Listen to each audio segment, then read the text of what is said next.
Halo semuanya, selamat datang di sesi penjelasan kita kali ini. Pernah nggak sih kepikiran buat ngupas lapis demi lapis layar ponsel cerdas Anda? Nah, hari ini kita bakal ngeliat gimana teknologi perbankan modern yang super canggih ternyata bisa jalan berdampingan sama prinsip-prinsip Islam yang udah berusia ribuan tahun. Jadi ini tuh bukan cuma soal aplikasi yang mulus pas dipakai, tapi ada mesin etika yang terus berdetak di baliknya. Oke, biar kebayang, coba kita lihat angka 6 juta ini. Ini adalah jumlah pengguna aktif di salah satu aplikasi perbankan syariah di Indonesia, yaitu BSI Mobile. Bayangin aja, 6 juta orang transfer dana ke sana kemari tiap harinya dengan lancar. Tapi jujur aja, kayaknya cuma sedikit deh yang sadar seberapa gila teknologi yang lagi kerja keras di bawah kap mesin aplikasi tersebut. Nah, untuk membedah ini semua kita bakal pakai pendekatan ala ngupas bawang. Kita mulai dari era baru perbankan syariah, terus lanjut ke anatomi web, masuk ke jantung operasionalnya, ngelihat ekosistem digital saat ini, dan terakhir kita tutup dengan bahasan keamanan siber sebagai sebuah amanah. Oke, kita langsung masuk ke bagian pertama. Era baru perbankan syariah, menelusuri fondasi digital. Yuk kita lihat gimana ceritanya kita bisa sampai di era baru ini. Kalau kita lihat garis waktu ini, jujur aja, kecepatan perubahan teknologinya tuh bener-bener luar biasa. Coba deh, dari tahun 1969 yang cuma sekedar jaringan ARPANET buat ngehubungin 4 universitas, tahu-tahu di dekade 2020-an kita udah main di ranah Web 3.0, Artificial Intelligence, sampai ke kontrak pintar syariah. Bener-bener kayak kedipan mata kalau kita tarik dari kacamata sejarah kan? Jadi, poin pentingnya di sini tuh, di era digital sekarang, urusan teknologi informasi dan komunikasi itu bukan lagi cuma jatahnya para programmer. No way. Seorang bankir syariah modern juga wajib banget melek teknologi. Kenapa? Soalnya mereka punya tanggung jawab besar buat mastiin kalau setiap sistem digital, mau itu buat cicilan murabaha sampai urusan bayar zakat, semuanya harus 100% patuh sama hukum agama. Intinya, kemajuan teknologi nggak boleh sampai nabrak syariat.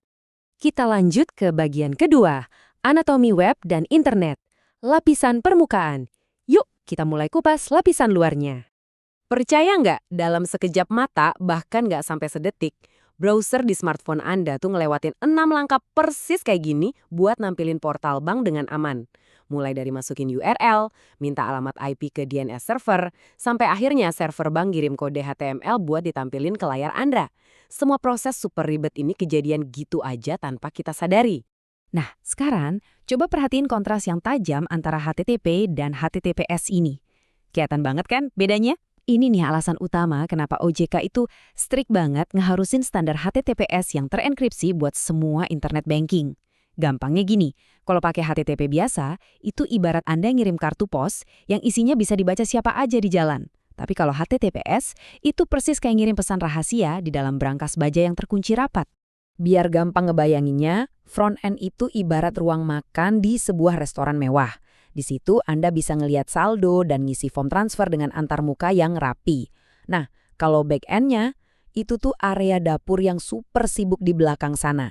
Di sanalah mesin komputasi kerja keras ngitungin rasio bagi hasil mudharabah yang lumayan jelimet dan ngevalidasi setiap dokumen akad. Kita emang nggak ngelihat prosesnya, tapi justru disitulah otaknya bekerja. Terus, gimana cara sistem yang beda-beda ini ngobrol?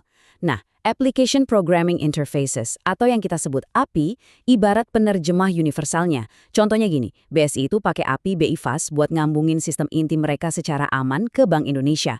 Makanya, Anda bisa asyik transfer real time, 24 jam sehari, 7 hari seminggu. Tanpa API ini, ekosistem perbankan digital yang terhubung itu cuma bakal jadi wacana aja. Masuk ke bagian ketiga, jantung operasional perbankan syariah di dalam sistem inti. Di sini, kita bakal menyelam lebih dalam lagi ke jaringannya. Tapi, sebelum kita ngintip wujud server-servernya, coba tanyain ke diri sendiri. Sebenarnya, apa sih yang terjadi sama data Anda di detik yang sama waktu Anda mencet tombol transfer? Proses kayak gimana yang dilaluin di belakang layar? Kalau kita lihat tabel ini, arsitektur sistemnya tuh benar-benar tersusun rapi, kebagi jadi 3 lapisan utama. Ada pemisahan yang jelas antara layer user interface di lapisan presentasi, logika bisnis yang rumit di tengah, sampai ke database relasional raksasa kayak Oracle atau PostgreSQL di bagian paling bawah. Pemisahan ini krusial banget buat mastiin sistemnya jalan cepat, aman, dan gak gampang down. Dan inilah dia, Core Banking System atau CBS. Ini benar-benar otaknya dari seluruh operasi perbankan. Dia yang handle semuanya secara real-time lewat modul-modul ini. Dari urusan tabungan wadiah sampai pembiayaan murabaha, sistem inilah yang mastiin kalau setiap produk itu 100% taat aturan syariah tanpa kompromi. Kalau otaknya bermasalah, ya seluruh aktivitas perbankannya bakal lumpuh total. Lanjut ke bagian keempat. Ekosistem perbankan digital saat ini memberdayakan nasabah. Karena kita udah lihat mesinnya. Sekarang, mari kita lihat gimana mesin ini ngasih tenaga ke ekosistemnya. Perbandingannya bener-bener mind-blowing ya. Kelihatan banget kalau perbankan digital syariah modern tuh udah lari jauh ninggalin model konvensional yang lama. Kita nggak perlu lagi pusing mikirin jam operasional atau nungguin pengawasan yang manual. Semuanya sekarang didorong pakai artificial intelligence, e-metrai buat tanda tangan digital, sampai RegTech buat pengawasan syariah yang real time. Ini tuh lompatan besar buat ngasih layanan yang lebih baik. Nah, ini bagian yang menurut saya paling keren. Bayangin, transaksi sesimpel bayar pakai QRIS aja tuh ternyata punya makna etis yang dalam banget. Waktu Anda bayar pakai QRIS di bank syariah, dananya itu pakai akad wadiah, alias titipan. Artinya, bank itu cuma berfungsi buat jagain uang Anda dengan aman dan dilarang keras buat ngeksploitasi dana merchant tersebut demi nyari keuntungan sendiri. Sampailah kita di bagian kelima, keamanan cyber sebagai amanah suci, perisai utama. Mari kita kupas lapisan pelindungnya.